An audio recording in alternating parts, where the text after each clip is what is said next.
Second Sunday of every month, we invite some talented poets that live in and around Sarasota to read their work to this audience. And sometimes we're lucky enough to have a visit from a well-known poet who happens to be passing through town. But we don't need that today because we have two of our favorite local poets here with us. And I'm going to introduce each of them now at the top, and then after they've each finished reading, then they'll join each other up front and we'll ask some questions. So our second poet, who I'll introduce first, recently retired from 23 years of teaching creative writing at Booker Middle School. She came to teaching later in life, and it was in her classroom, known as the Dragonfly Cafe, that poetry found her. She wrote with her students, learned with her students, and celebrated poetry with her students. Her poetry and prose have been published in Postcards and Pearls, Life Lessons from Solo Moments in New York, the Pepper Tree Press, Teachers and Writers, and Florida English Journal. Her numerous awards include the Van Wezel Appleton Outstanding Teacher, the Penguin Random House Maya Angelou Poetry Teacher Award, the University of South Florida College of Education Lifetime Achievement Award, the National Endowment for the Humanities Summer Fellow, and many others. Of course, I'm talking about Joanna Fox, so let's give her a round of applause and welcome her. And our first poet was born in 2001 in Puerto Rico. She lives in Florida now, where she spends most of her time writing poetry as a fourth-year student at New College. Her work has appeared in the Bridge 8 Press, Oyster River Pages, the Sextant Review, Inscape Magazine, and many more. She is currently working on a creative undergraduate thesis that comprises a collection of poems that explores personal generational trauma, Puerto Rican identity, and colonialism and resilience. Let's give the brilliant Dariana Alvarez a big welcome and a round of applause. Dariana will start us off.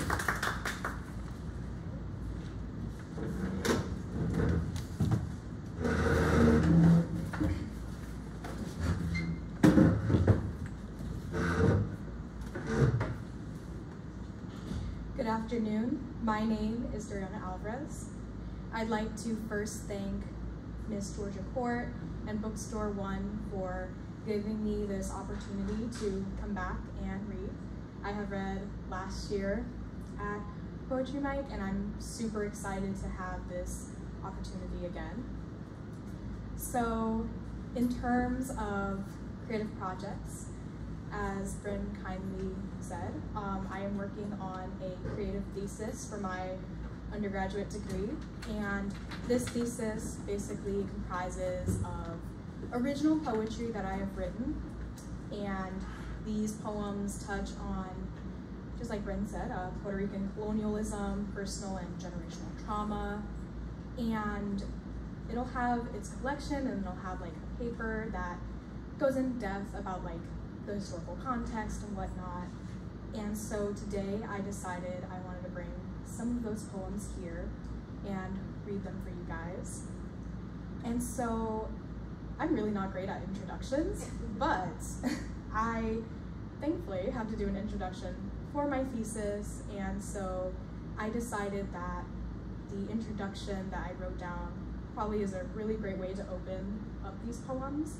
So I'm gonna go ahead and read a brief excerpt from it. And also last year, I also attended the Poetry Festival last year and did a workshop with Dr. Patricia Java Wesley, and I learned a lot from that.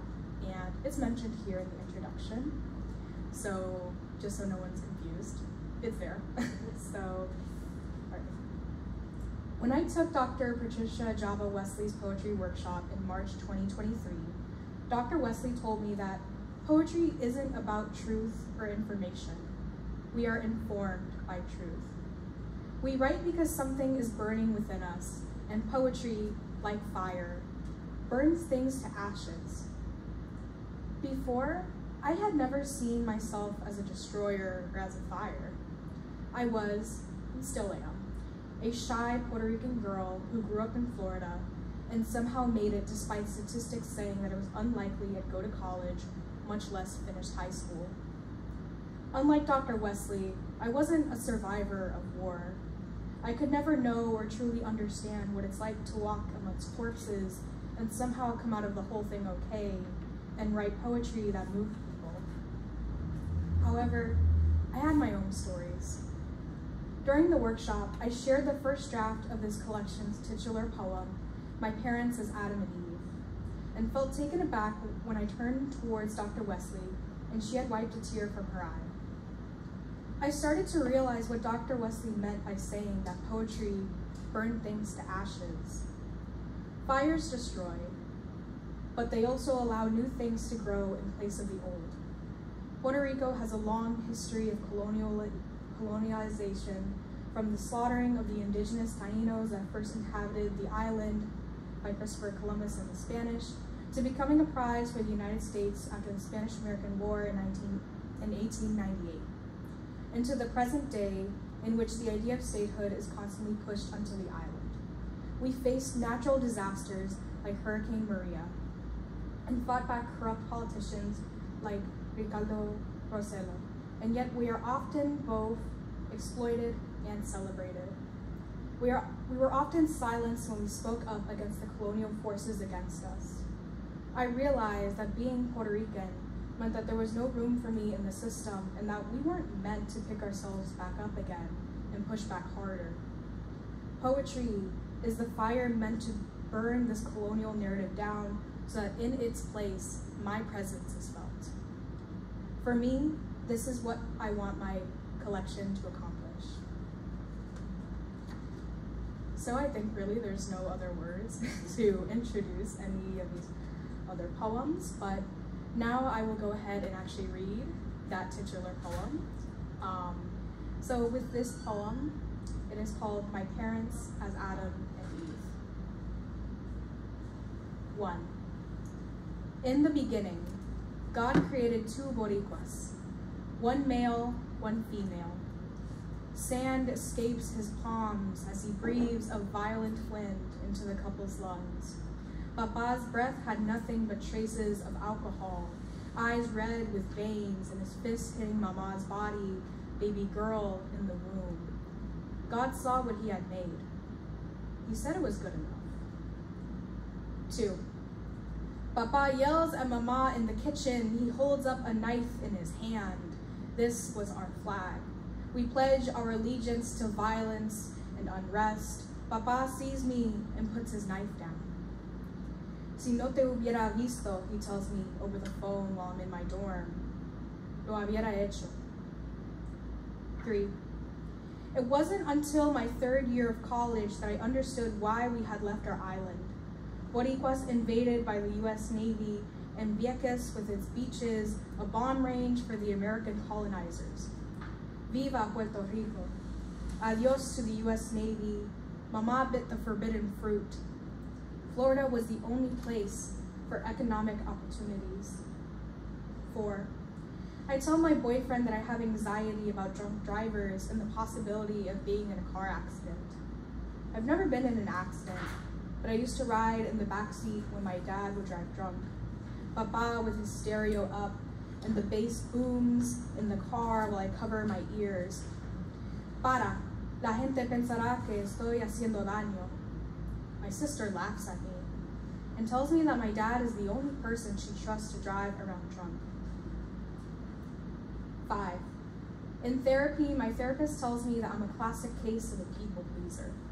Check all the boxes of childhood trauma: unsafe environment, angry father, a mother, my God. She turns a blind eye. I tell my therapist that I'm finished.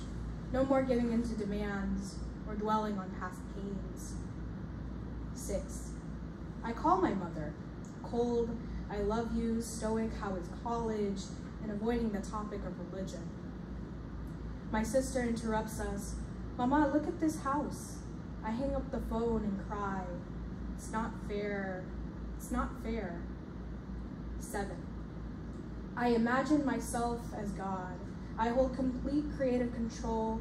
The only loud noises I hear are from salsa and my family laughing and speaking in Spanish. Spanish gave me security once. Papa prays and begs for forgiveness. Mama isn't so distant. As God, I'm the only drunken one. I drink strawberry margaritas until I throw up all the trauma, and everything I have created is good, so I rest. So for this next poem, this poem again goes into those themes of generational trauma, and I explore the idea of the passing down of alcoholism from my grandfather over to my father, and just what it was like kind of seeing that as a child. Bathmophobia. My papa reminds me of the stories of my abuelo who drank himself away. Papa reminds me how life is not a crystal staircase, clean and free of slips and dangers. My papa who often slips from his drinks and his own drunkenness. I count the steps he goes down and wonder if he can even pick himself back up. Pick up his broken teeth in glass shards and lick his own wounds like the animal that he has made himself to be after all those nights of cerveza and the fights. My papa who is lonely and slurs his words like when he tries to speak English. Why does your father never show up? Why does your mom have a black eye? Why are you so shy like the world is out to get you?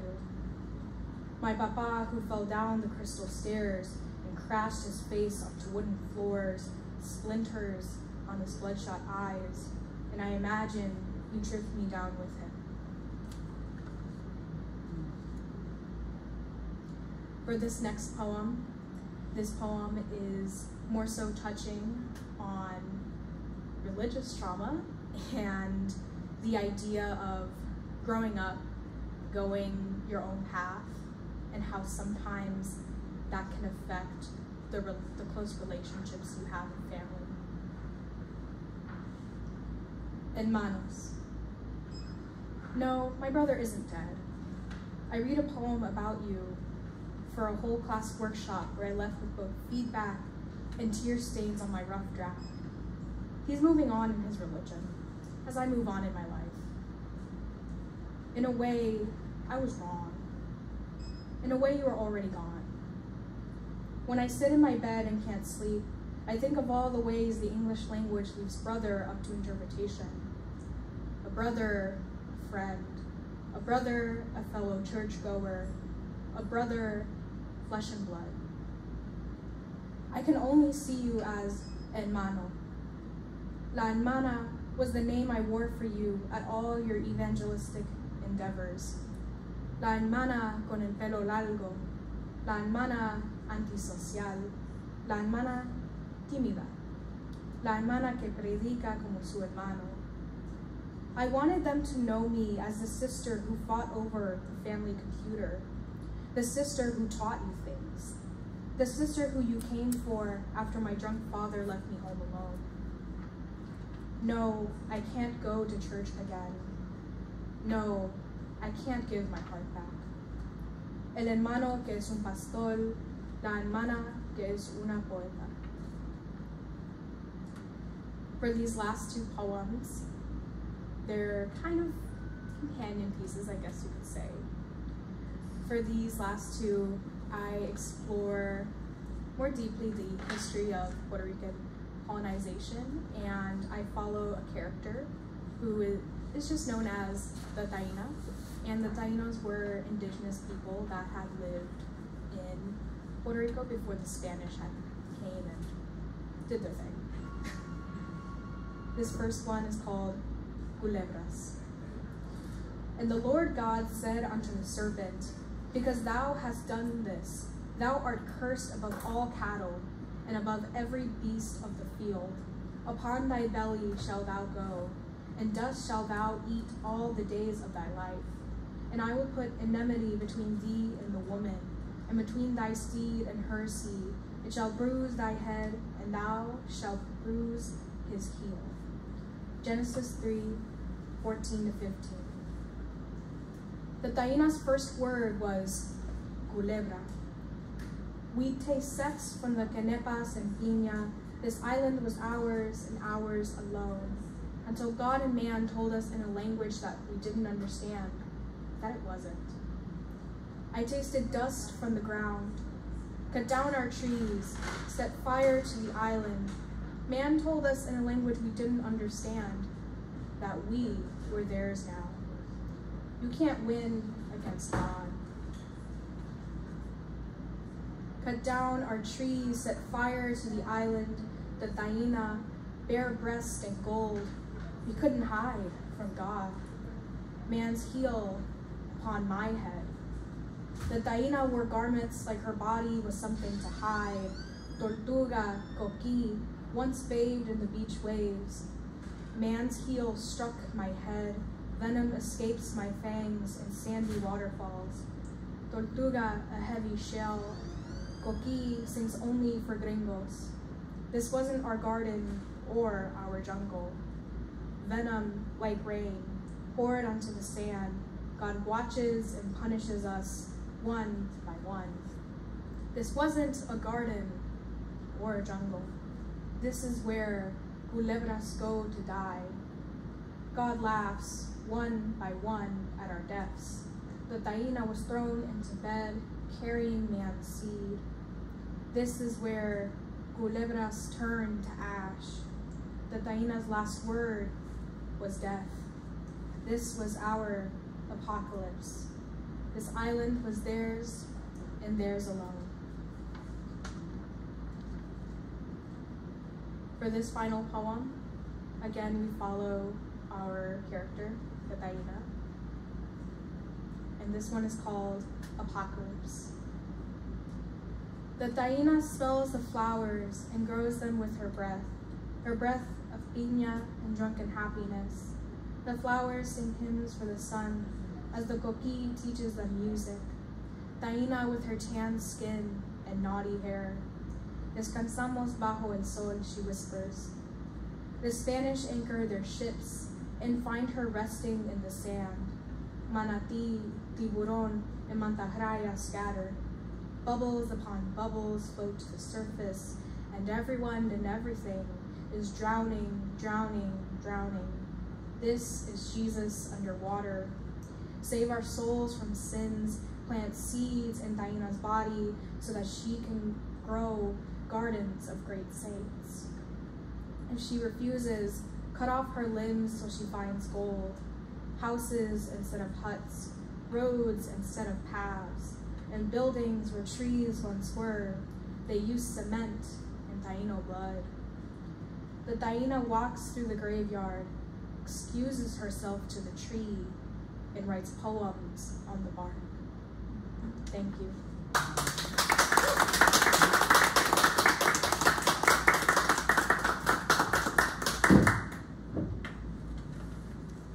Thank you. Those were a delight to listen to. I could envision so many things through your words. Thank you for the opportunity to share with you today. As a recently retired teacher, I miss my students desperately. I miss the relationships that we were able to form. And words in and of themselves are the best way to form a relationship. And so it's my great good delight to share my words with you today, because I haven't had that opportunity in a while. So thank you for joining us.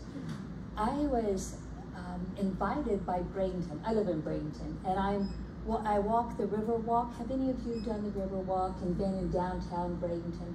So they were having a promotion called Love This City, and they invited me to write a poem to love this city. So I hope you can relate to some of the places in this poem. To realize Bradenton, lean in, listen to the whisper of the river, overhear the murmurings of the live oak trees dripping with mossy angel hair, a canopy shading Main Street that eavesdrops on the commerce of the public market, arrayed in citrus yellows, ripe reds, and fresh greens. Do you hear that sound of Bradenton? It is the past that mingles with the promise of the future, and you are part of it. History casts its long shadow from the manatee mineral springs that slake the thirst of those running to be free, to the Manatee River that witnesses our city awakening. At dawn, friends walk at a pace to beat the sun.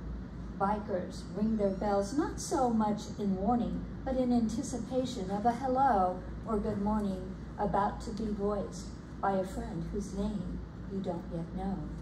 Perhaps a dolphin will surface, its exhale breaking the stillness. In the distance, a warning whistle to clear the tracks. The Tropicana train is coming. But not all are so inclined to rise early, to herald the start of a new Bradenton morning. Others prefer to frame their day in the village of the arts, a colorful vibe on the canvas of life, where artists live and work and welcome you to the smells, the sounds, the sights, the sensory experience, a pastiche of culture, creativity, and cuisine stitched with the threads of people. Time that has recorded the crack of the bat every spring, skateboarders catching a concrete wave, the laughter of children drenched in the fountains of the splash pad, fishermen sharing the dock with the pelicans and gulls, each hoping for dinner. Yes, there are some raggedy edges, a bit of the rough and tumble crowd, those quirky embellishments that add dimension, definition, and design. Bradenton wouldn't be Bradenton without them. It's all part of the tried and true next to the trying and the new. A city is its people. They are its heart, its rhythm.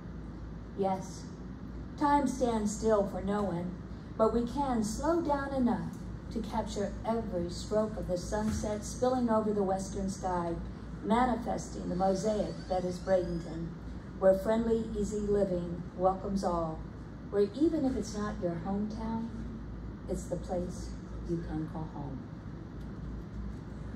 So come visit us in Bradenton.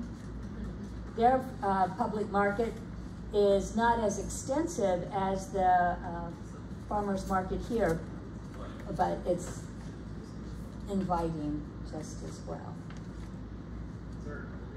I like poetry of place, and you realize the place after you have left that place. It's what lingers in your mind, in your heart. And have you ever been to a destination with its own unique aromas that when you get home and you open up your suitcase, the smell of the lake welcomes you? I love that about traveling, going and coming back.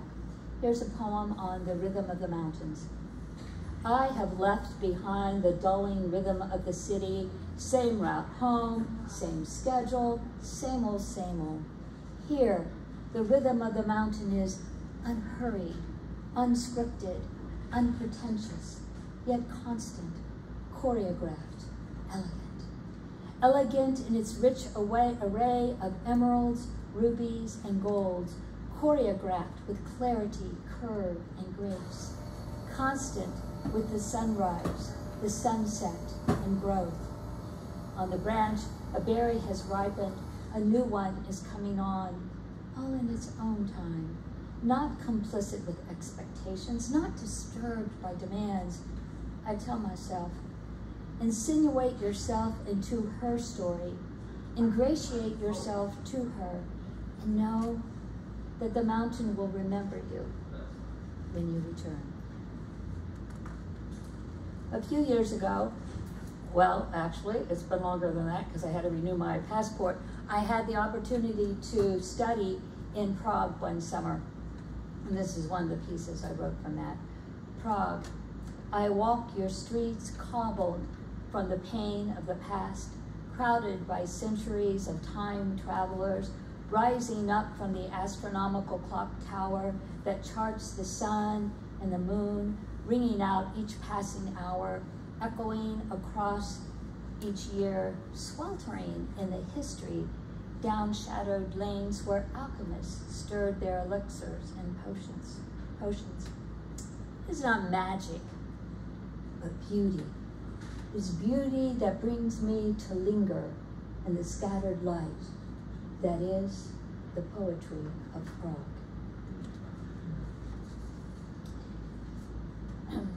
There's a great program called Rails to Trails, where a lot of towns are turning unused railroad tracks to trails through beautiful parts of the area that people may not know. So when I was in Mount Morris this summer in New York, I would get up early and walk the rails to trails.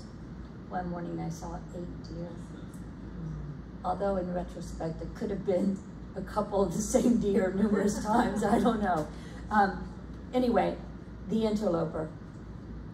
Here, in the greenness of the woods, I am that which is not the woods. I am not the walnut trees, or the honey locusts, or the sugar maples. I am not the burbling stream, not the squawking blue jay, or the chiding squirrel. I am not the mosquitoes congregating at my ankles as if to urge me to leave. I am not the boulder caught on the side of the hill in its descent from the top.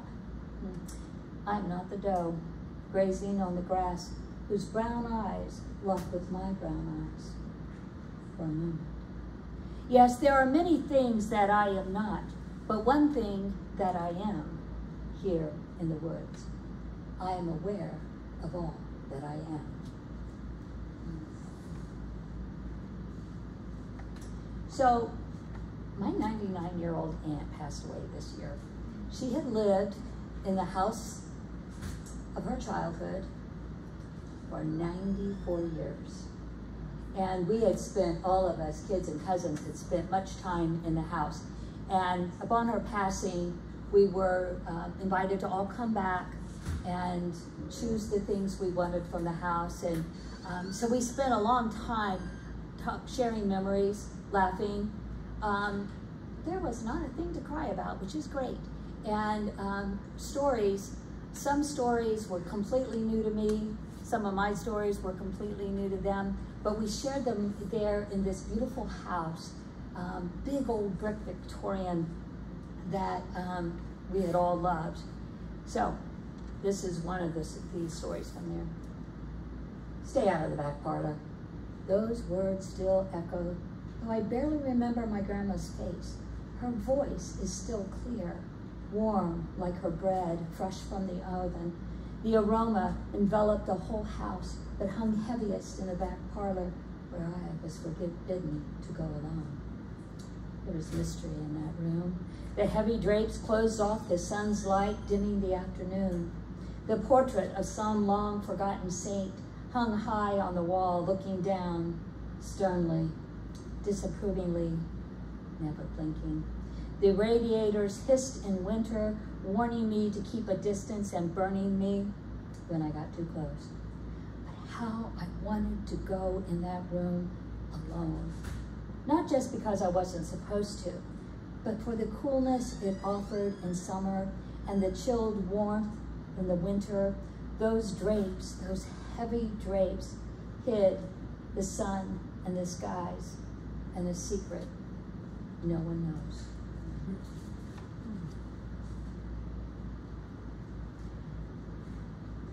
Atop the dresser sits Grandpa's box.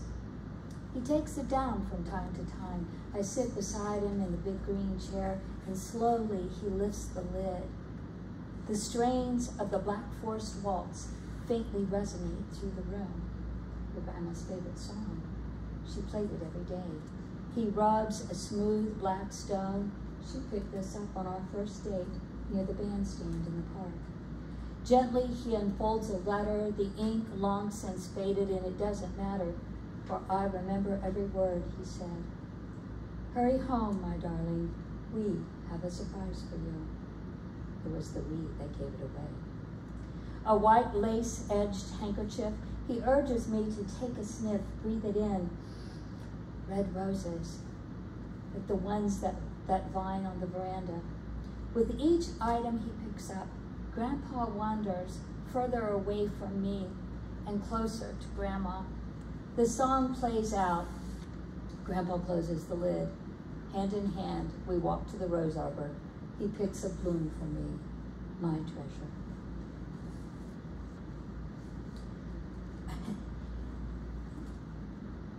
There was a place that Dad would take us to, and I really thought he was the only one who knew about it. But when I was working on this piece recently, I went to Google, because Google knows everything. And there was a picture of this place. The little girl with brown hair putting her hands behind the waterfall. At first, I really did think it was me, because it sort of looked like me. I mean, you couldn't see the face, it was only the hair. So at first I was excited, and then I was kind of sad, because I thought it was our own private place.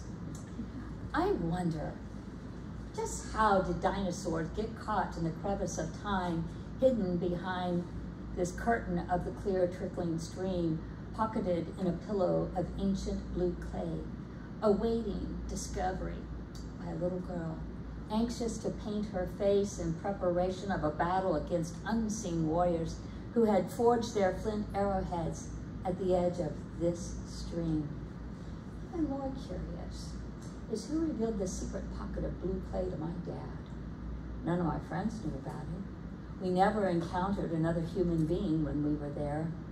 We drove down narrow dirt roads, crossed an old iron bridge, parked by the tall sycamore tree, slid down the embankment into the stream, and into our private realm, where only Dad and his kids reigned.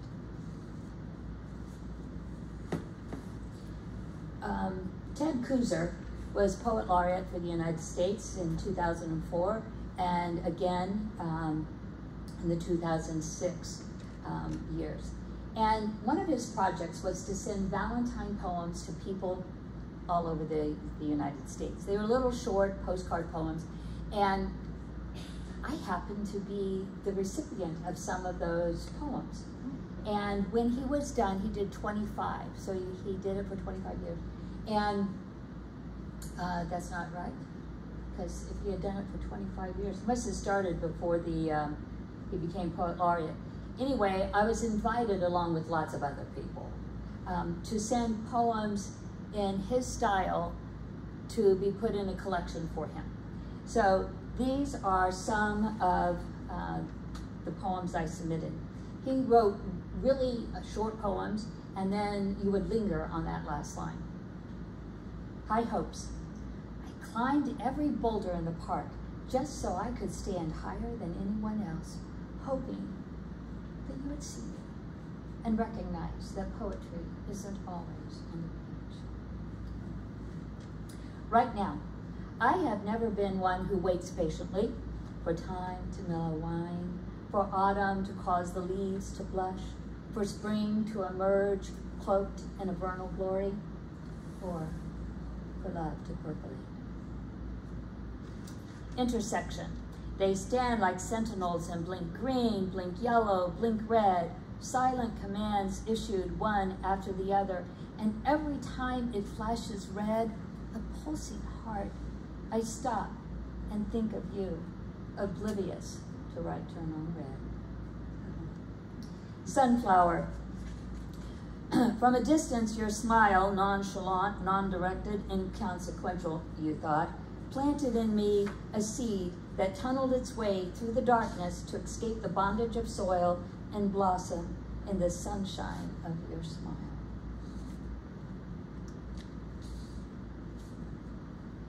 Last summer was hot.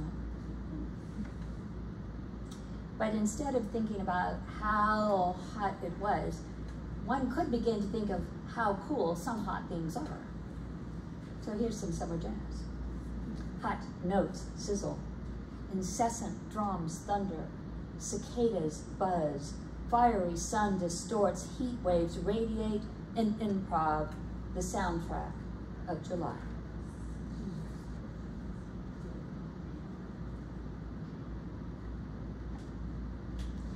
When my daughter was 3, we were out under our royal poinciana tree telling stories. She looked up and said, you know, those leaves look like green lace on a blue table, which I thought was probably suggesting that someday she too might be a poet.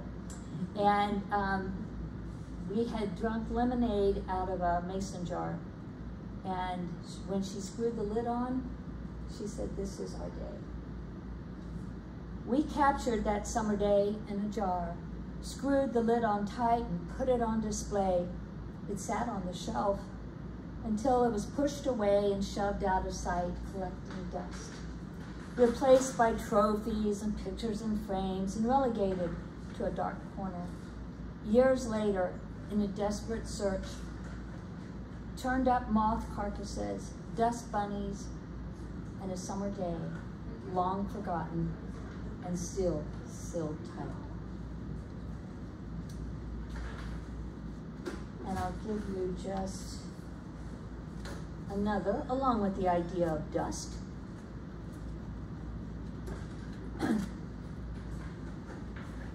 Dust off the memory of being a kid. Run in the rain, play in the snow, lie on your back and make an angel. Dust off the memory of the ancients, of the people who came before and blazed a path for you, for me, for us to follow. Kick up the dust. Yeah, kick up the dust. Create a sensation.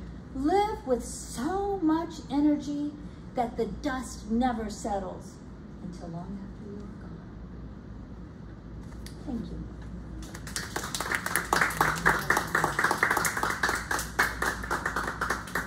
And then we have time for some questions. If you guys want to sit in up there, so we can get some questions.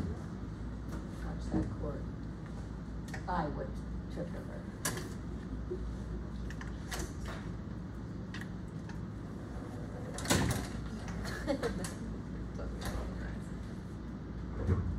Okay, so anybody have any questions? I've got some. Yeah, you should. Yeah.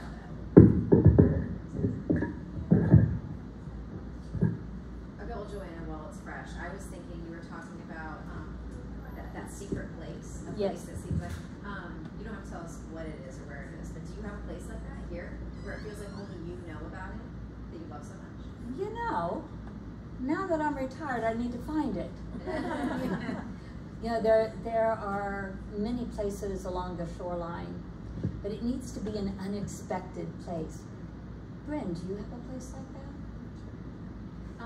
I think that sometimes I won't say the name of the park, but yeah, there is a park that I never see anyone else. Don't you love that? Yeah, it does feel like just your own little spot. Yeah. Good. What about the rest of you? Or any of you thinking Piner? I have a place, I'm from Massachusetts originally, and I used to live up in this tiny little town called Goshen, and just down about a quarter mile from me, there was a beautiful lake, and cascading into the lake was this little stream, but if you went far enough up the stream, there was a tiny waterfall. You really had to hike to go up, and I used to try to visit that every time I went home, and sometimes I'd forget exactly how long the hike was, or exactly where to park my car. Time distorts reality. Every time I found it, I thought, oh, this is my place. Yeah, that's my Very place. nice, very nice. Does anybody else have one of those places? Yes. It's traveled often, but it's magical. Have you ever been to Marietta's Museum of Whimsy? Oh, yes. That place kind of conjures the same feelings of kind of joy, like you were putting Yeah. in with the. Not that it's not. There are a lot of people there, but not everybody that I speak to. I say, "Do you ever go there?" And they're like, "No, I don't go It's there." never open. I know. Our hours are. There's 2 days. Yeah. But yeah. I have a question for Dariana. You talk about sort of blazing your own trail, and I'm wondering, and if you're comfortable sharing, what your family thinks of you writing poetry, being a poet, if they've read your poems and their responses. Yeah, so it's a little bit of a complicated answer, as families are complicated, but I'm sure that my family is very proud of me, and they have read some poems, and they do enjoy the fact that I write poetry, and I think they understand that poetry for me is definitely like an outlet for healing. Now, some poems I don't share, and you know, maybe deep down they don't want to know about those. So honestly, it's like, yeah, some poetry I openly share with them, and you know, they definitely have a good attitude towards it, but poetry that I know like might not be taken that well, I just keep to myself or share with here and just not tell anybody that I'm doing this. So And I'm also wondering, between the both of you, what was your introduction to poetry, really? You know, like what lit the flame? yeah, so for me, it was, I had a 4th grade teacher, and back then, I thought writing was just like fiction. So I would write short stories, and then he was like, oh yeah, but poetry though is kind of like writing a song. And I was like, okay, I'm gonna write about Jesus. And I don't know, that poem's really bad. And then I kept writing like these song-like poems, and one day, because I used to talk about my father a lot, my teacher was like, hey, why don't you write about that? Because that's something that you care about, but you never write about it. And I was just like, oh no, so touchy. But I did it anyway, and he read it, and he was like, this is like the most beautiful thing you have written, like ever. And so I love him. I credit him for actually falling in love with poetry. And I've also had a teacher in high school she's amazing. And she also really encouraged me to be vulnerable. And really, teachers are amazing. They're awesome. Thank you for all those years that you were a teacher. They're amazing. They really do, you know, they're there for you, and they really inspire you. So they were my root. Yeah, perfect segue. Of course I knew poetry from my own schooling, but I never sat down purposely to write. I acknowledged its existence, but it wasn't until I was teaching at Booker Middle, and I figured the best way to know how to evaluate my students' work was really to do the same thing. Whatever I gave them to do, I would do. Maybe not to the degree I expected them to do. But every morning, I read them a poem. There towards the last few years, it was always Mary Oliver. And sometimes we would all take a line out of the poem and use that as our springboard. And sometimes we would take a phrase for the title. And then we did the typewriter poetry, which was spontaneous from words drawn from a jar. So the more I had the great good fortune to teach poetry, the more I came to know that, hey, it isn't, you know, I was watching you guys as I was reading, and as Dariana was reading, as I'm watching your faces. Poetry has the power to transport you. Every one of you, I could see you leave this room. Some of you haven't come back yet. And, so when I realized the magic and the power of poetry, I just wanted to know more. I wanted to hear those words. So I read to my babies, I read to my grandchildren, and the power of words. Well, here we are in a bookstore, which is filled with words. So y'all know that, but that's where it came from. So Mary Oliver, obviously influential.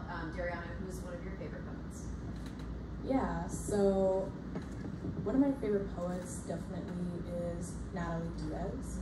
I 100% recommend, if you haven't already, pick up her book, When My Brother Was an Aztec. My Brother at 3 a.m. was like the best one, in my opinion. And also Sharon Olds. She is very vulnerable in her poetry. Stag's Leap. Stag's Leap. I love that book of poems. Yeah, the one that I like is Satan Says. And I like the poem, I think it was called That Year, where she kind of goes into detail about like her home life and all those things. And any poet really that chooses to be vulnerable and writes about it and doesn't really care like what other people think are usually my favorite.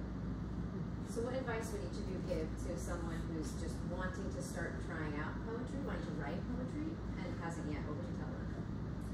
I would say don't be precious, because that's like a big piece of advice that my high school poetry teacher gave me. And I was like, what does that mean? Like, what does it mean don't be precious? Like, isn't that a good thing? But no, she said, don't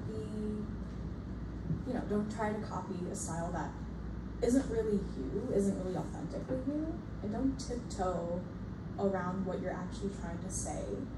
Just let, yourself pour out on the page, let the images and the words speak for themselves. So if you want to try it out, just go for it. Like, be vulnerable and write about what you want to write about. I love that. Don't tiptoe around that. One should be bold when you write.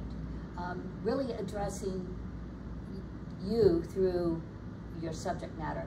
I say read poetry every day. And there's all kinds of things online, a poem a day. Billy Collins, who's been here numerous times, he has Poetry 180, which is a poem a day for every day, every school day. And there's American Poets Society. All of those will send you a poem a day. And though when you begin it, you might think, oh, this poem is not for me, keep going, because there's something in every single poem. It will spark. Sometimes it's just a little bit of a spark, but there's something in every poem for everybody. And let it be. Let it be. I love don't tiptoe, be bold, go for it, but be part of poetry. When I studied in Prague, Dr. Reagan, who, he had been jailed with Václav Havel during the Velvet Revolution. And they were both there for their words. And while they were in there, they said, let's, when we get out of here, let's do something with words for the world. And so Dr. Reagan, who was a professor of creative writing at UC California, takes 10 Americans to Prague every year and teaches at Charles University. And we would have our class. It was really kind of crazy when I got to go, because he had been in Sarasota. Somebody says you have to go to the Dragonfly Cafe. He thought it was a real cafe and was surprised that it was a kid's classroom. So he came in and he told us things, but one of the things he said was say yes to everything that comes your way. Kwame Alexander, by the way, another poet, says the same thing. Because the world is giving you the opportunity to become who you are meant to be. Do you have what it takes to become who you are meant to be? So when an opportunity comes, no matter how daunting or how kind of scary it might be, go for it. So he's telling my students that, and then he says that he has this program, takes 10 published poets and screenwriters. Well, no big deal, because I'm not either one of those at the time. And then he turned to me and he said, we still have openings for this year. Would you like an application? Well, all right. I had to say yes because he just said that. So I thought, well, there's really not much of a chance. He's just taken by how cool my students are that he would suggest that. So anyway, I got there. But every day after he was done with the lesson, he would say, go out and live poetry. If you can't write the poem, be the poem. And so, living poetry, it's looking at something in a way nobody else does. On the wall in our classroom, it used to say, a poet sees what nobody else sees, and then helps them to see it. So your job for yourself first is, how can I look at this and find a new way of seeing? Poetry is not just, because anything that you say after just diminishes what you're about to say. Poetry is seeing the world differently. When you go out for the sunset, turn around and see the afterglow. Often that's the best part. When you're taking a picture of a flower, be willing to look at it from the underneath side. Oh my gosh, the geometry of the world, and I don't even do numbers, but the geometry of the world is stunning. Find it and then share it. I've got a question over here. So I had a comment and a question. Dariana, I love the way you put both languages in, but when you're disabled like myself, and I know poquito, is there any way I could get the feel of what it was? Some words in Spanish are very close, but I'd love to know what I missed. Actually, yeah, you passed me that. I know, I have a lot of Spanish in here.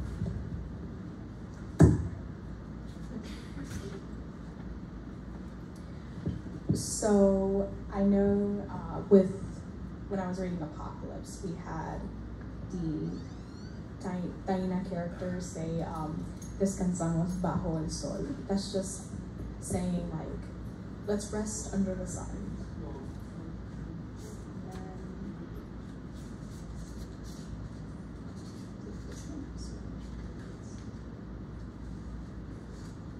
Well, culebras, the word itself just means snakes. Right. Now this one has a good amount.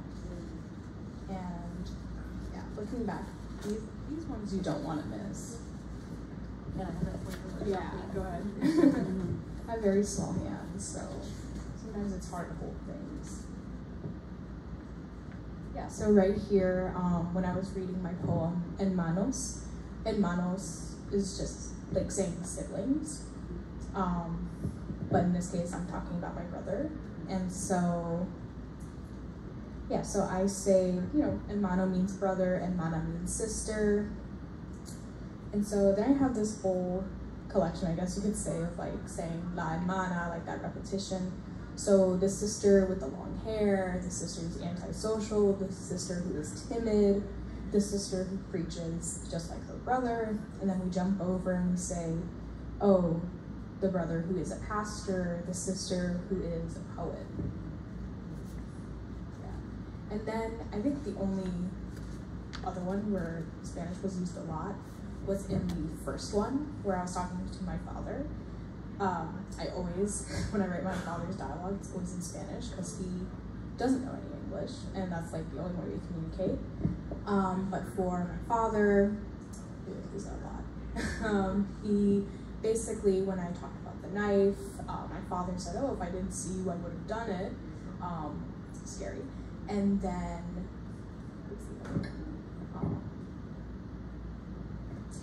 it was when I would cover my ears when I was little in the car, he would say, oh, stop, people are gonna think I'm hurting you. Which, I mean, come on, Dad, you're driving drunk. I mean, of course. But yeah, I think that's all the Spanish I had. Yeah, I think that's really effective too, when it's your father being the one who's speaking in Spanish too, a language that, you know, some of us might not be able to understand. But he's also so set apart from the other characters. Yeah. Any other questions? Thank you so much, guys. It was so much fun.